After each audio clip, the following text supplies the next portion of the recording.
Hello everyone. তো আজকে আপনাদের সাথে শেয়ার করতে চলেছি নিম বেগুন ভাজা।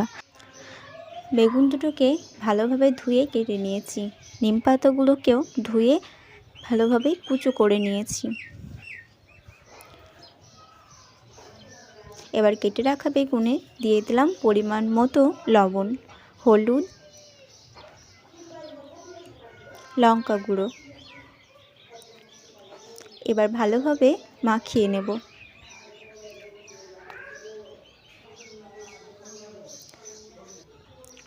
কড়াই গরম হয়ে আসলে তেল দিয়ে দেব।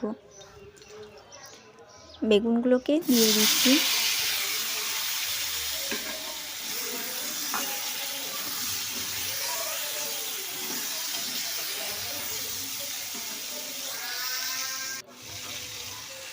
কুচো করে রাখা নিম পাতাগুলো দিয়ে দিলাম। এবার ভালোভাবে নেড়ে চেড়ে ভাজবো বেগুনগুলোকে। এই নিম বেগুন ভাজা থাকলে গরম ভাতের সাথে আর কোনো তরকারি লাগবে না। এই নিম বেগুন ভাজা আমার আগে অনেক তেতো লাগতো, কিন্তু এখন অনেক ভালো লাগে। আপনারাও ঠিক এভাবেই নিম বেগুন ভেজে খাবেন, অনেক ভালো লাগবে আপনাদেরও। এবার সামান্য একটু চিনি দিয়ে দিচ্ছি, কালারটা অনেক সুন্দর আসে চিনি দিলে। নিম বেগুন ভাজা হয়ে গেছে, নামিয়ে নিয়েছি। দেখুন কতটা সুন্দর কালার এসেছে, খেতে অনেক ভালো হয়েছে।